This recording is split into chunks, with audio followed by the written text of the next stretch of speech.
In a quiet suburban street in Nunhead, there's an unassuming pub called the Ivy House, which you'd be forgiven for thinking was anything but ordinary. Built in 1938, the Ivy House, originally the Newlands Tavern, was part of a movement to civilise the drinking classes. But it soon became something wilder.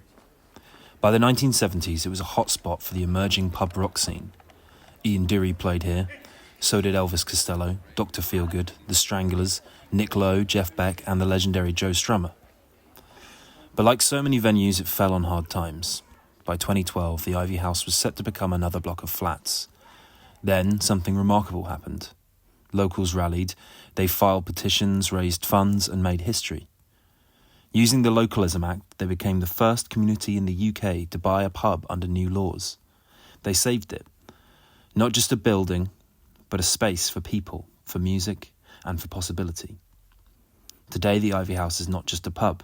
It's a cooperatively owned cultural hub, and whilst its past is steeped in musical history, its present might just be even more exciting. What's your name? My name's Oscar. Hey, Oscar. Yeah. What do you do at the Ivy House? I'm a KP. I've been a KP for 3 years here. And what does London's only community-owned venue mean to you? The only one. It's the first, and maybe only, which is a sad indictment of the thing, but it means, you know, when you put in a lot of work and you're working a long shift, you always get some scab who's like, in other places, he's like, oh, we did great today, we made so much money. And then you go like, no, we didn't, someone else did. Whereas at the Ivy House, we did make a lot of money because it reinvests and maybe you get some extra money for Christmas. I've never seen the extra money for Christmas, but, you know, no one's raking it in at the Ivy House, I'll tell you that much. This is the story of a bunch of people making something happen in a subtle part of a city where space is expensive and silence is often profitable.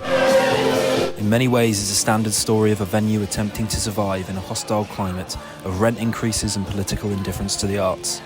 But it's also one of people trying to keep music strange, small and vital.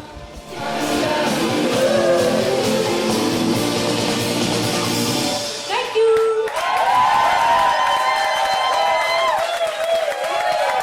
I am sweeping in the corner of David Barron's apartment.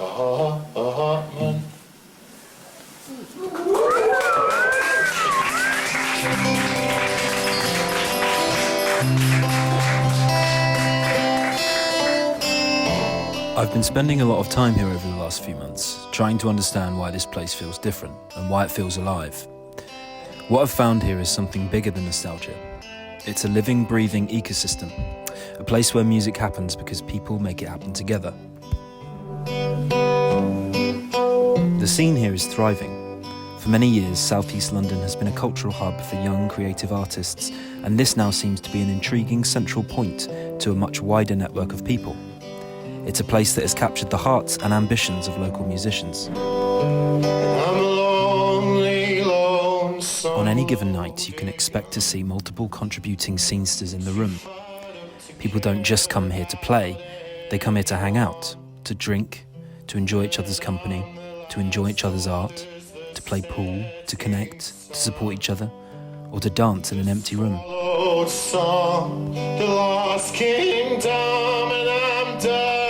Musically speaking, it's extremely varied. There are earnest folk singers, to be 1 in 8 billion in front of the Lord. Warm, lo-fi songwriters, Drift off to sleep, or kill its dawn. psychedelic or experimental musicians,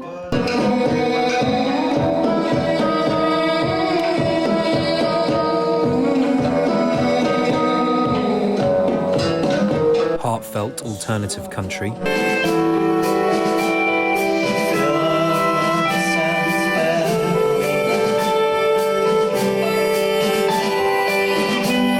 lavish pop,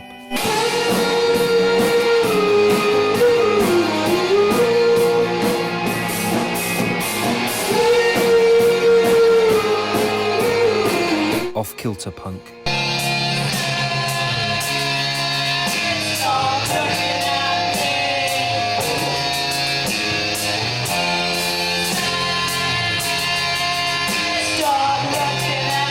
abstract jazz,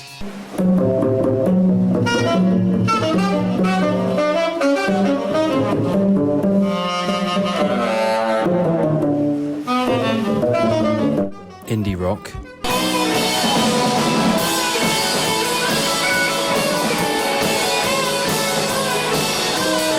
and even absurdist cabaret. I am an Irish mermaid. I am a Portuguese mermaid, and I am a mermaid down in the bottom of the sea, with all the fish and the sand and shells that will turn into fossil fuels one day, and I will use them to power the god, to be the boats for everyone, and everyone will have a boat live together. They never have to pay rent ever again.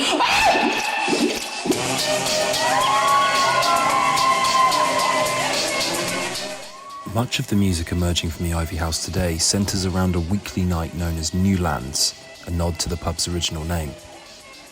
Held every Tuesday, these evenings have become a fixture in the local calendar. For many, they offer something close to a ritual, a dependable gathering point for artists, fans and the curious alike. While the scene extends into the weekends and other events, it's on these Tuesday nights that the heart of the community beats most steadily. A steadiness that indicates that something collective has taken root. A steadiness that indicates a new chapter of South London's music history is quietly being written. Along with local musician Anna Bailey, Sam Gowans is the head of events here at the Ivy House. It's this pair's ambition and wholesome commitment to localism that really drives what this place is becoming. I guess the kind of raison d'etre behind the whole thing is going either who are our mates want to do some new stuff and it be less pressure or whatever it is, and people can kind of experiment with things because where do you get that opportunity? But also the big one is who are the bands or acts out there that's their first gig, second gig, even third gig, and going there's space for you to come and be at that stage, because there needs to be somewhere like that, and that's kind of the whole point.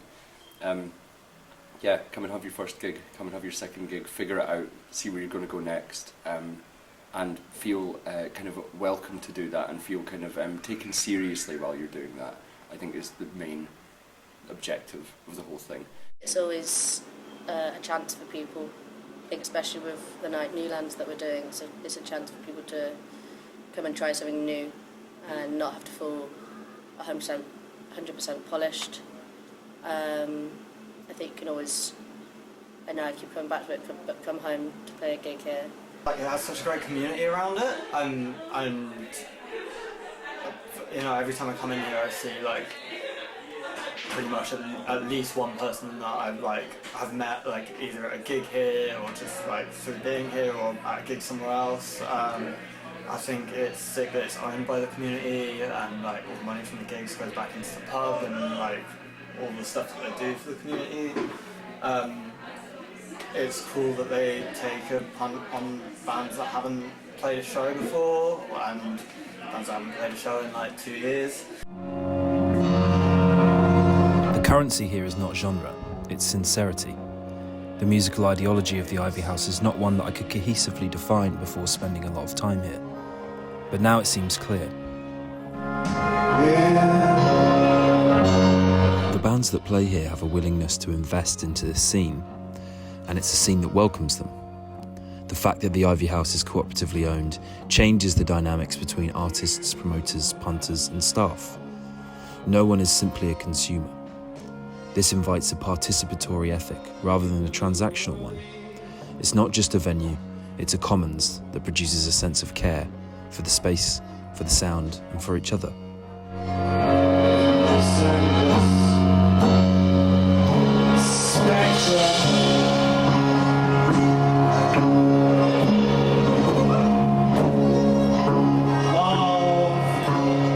There's a democracy to Newlands and to the Ivy House itself. Being community-owned gives the venue a rare kind of stability, not just financial, but cultural. It has a built-in engaged audience, and many of them even help decide how the space is used. One night, it's a parents' meet-up. The next, a kids' drama class, a jazz workshop, a sci-fi feminist book club, knitting circles, or a beer festival. This vibrant mix of uses means almost everyone in the community has a reason to walk through these doors. And that, in turn, gives the promoters freedom to take creative risks, to support smaller or stranger acts, without being bound by the usual pressure to turn a profit.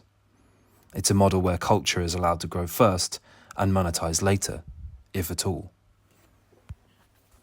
I'd like to think a lot of those kind of nights are now dwindling. But you know, when I first moved down here 7 years ago, that was like the first few gigs that you played were like these promoters that would kind of be like, well, if you've not brought the 20 mate quota, you're not getting paid, kind of thing, which feels like an impossible task to accomplish. That was the point when I took over doing the kind of the events here. It was kind of going, it was post-COVID. The Sister Midnight original like basement shop had shut. 5 Bells had been kind of converted. I think the White Hart at that point had shut, even though they weren't necessarily doing loads of gigs. And it was kind of going, yeah, like you say, everybody lives around here. We've got a stage. It kind of is a bit of a no-brainer to go, like, well, people don't want to travel east all the time.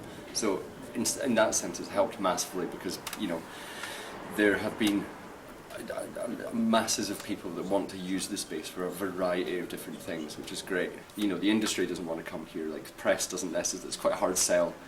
So that's difficult, but that's also just circumstantial based on where we are. So I don't know, maybe there's also been some really good points because it does keep a lot of what we do feeling like an actual community that is fostered by people that really give a shit about doing these shows and putting on something here or I guess in other spaces now as well. Guns out. Check them guns out. Of course there are other places around London that champion alternative music, but they feel different. There's a looseness here, a kind of freedom from codification. You don't need to dress a certain way or know the right people. You don't have to perform subcultural fluency just to belong. At the Ivy House, the boundaries are softer, the expectations are lower stakes. Also, thank you to Newland and also well done to Matthew. It's not curated for a scene, it's held open for a community, and that makes something rare possible. A space where people don't have to be insiders to participate. I think that's the important thing because it's like, you know, a lot of bands that do that kind of windmill scene thing, or whatever you want to call it, because I feel like the windmill scene is so typified by that kind of post-punk sound that resonates through pretty much everybody that plays there in a big way. That is the space for that, and it doesn't necessarily fit here either. I don't think that kind of works with a lot of that stuff we do, which is fine. But also, you know, there is the other side of the scene that is now, you know, I suppose what you would call, for lack of a better term, the Ivy House scene. It's like, yeah, that needs represented too. Like, it's all, and that kind of goes down a lot, even further than the kind of music side of it. It's like, I think this is all people that kind of, obviously a lot of us are all friends or operate in the same social circles, but that sense of going, we know each other, we all want to support each other, and do it close to our homes as well. As a musician, the Ivy House feels like a break from the rat race of other venues. Trying to break a band on the London live circuit can be a real slog. There's a very distinct ladder of venue capacity and industry clout that one attempts to climb, and there are opportunities and setbacks around every corner. Yet here it's like a village fete. There's no competition between bands, and it's invitational, not confrontational. There's no pressure to be cool here, no pressure to sell. Just a chance to play and have fun amongst others who feel the same way. It's not just refreshing, it's rare, and for a lot of musicians that small act of being welcomed without condition can be the thing that keeps them going. If the Ivy House didn't exist, I think the South East London music scene would be a lot more segregated. I rack my brain to think where would provide the same vibe and experiences and welcoming atmosphere than here. The Ivy House offers a valuable case study in how music communities can thrive when given the right conditions. Its cooperative model brings stability, its varied programming draws people in, and its open, low-pressure atmosphere gives emerging artists space to take risks. What's happening here isn't just about one venue or one geographical area. It speaks to a wider truth, that when cultural spaces are built on shared ownership and access, rather than profit and prestige, more people get to participate. And that participation, messy, DIY, inclusive, is what keeps the scene alive. Long live the Ivy House. Long live Newlands. Talk about us, 'cause I can't live like this. Back and forth and back inside my head. If all of it's just habit, then I could do without it. Sleeping on the wrong side of the bed.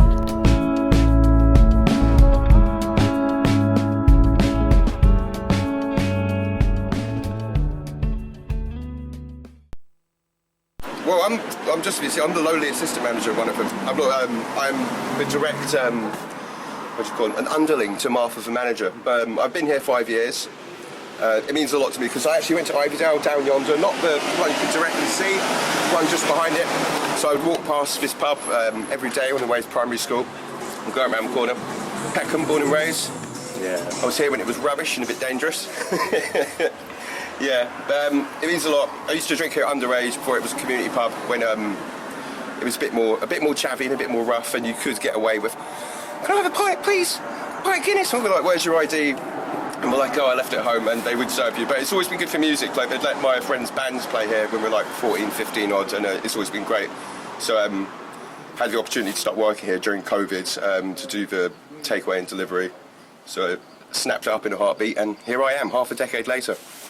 Amazing. Yeah. Do you think there's some good music that is on here? Do you like the music that plays here? Yeah, I mean, Sam gets some eclectic stuff in here. I mean, some of it's really good. I mean, most of it I've never heard of, I can't lie to you. Like, a lot of it's not really the sort of genre that I'd actively go looking for, you know, like I'm into my funk and soul, my drum and bass. But I mean, I quite like it. I'm bopping my head behind the bar. I've seen some really off-piece stuff as well. Like, we had some, like, Asian throat singing. You know, we've had a few curious acts where like people might have a mental breakdown afterwards and you have to kind of look after it. But I think that just adds to the kind of personality and colour of it. Like, you know, most of it's pretty good. There's a bit of madness there as well. And today is Tuesday, so it's Newlands, so it's more local, smaller bands that maybe have a bit more to prove. But yeah, most of it's pretty good. What about being an old pub? Do you think appeals to people? What do you think? Do you think people come here to connect with the history? The older people especially. The people that saved the pub nearly 12 years ago, so the original shareholders, a few of them are really into the history of the pub. Like we have Hugo, he lives just on Borland Road, and he has published a few booklets that you can find inside detailing the history of both the building and the pub and how it was saved, as it was going to be sold to developers to be turned into flats because Enterprise, one of these horrible big pubcos, was who owned it before it was community owned. But you know, an old building kind of holds on to the personality that it once had. I feel like you can feel soul of a building. You know, now you go into some of these new builds and you know what, they look clean, they smell nice, but I mean, you can kind of feel it. And I mean, inside you've got the little photographs on the wall of people dancing to music and having a very good time.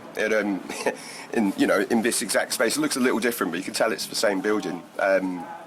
Yeah, I mean, this building in particular, it knows how to hold on to its history.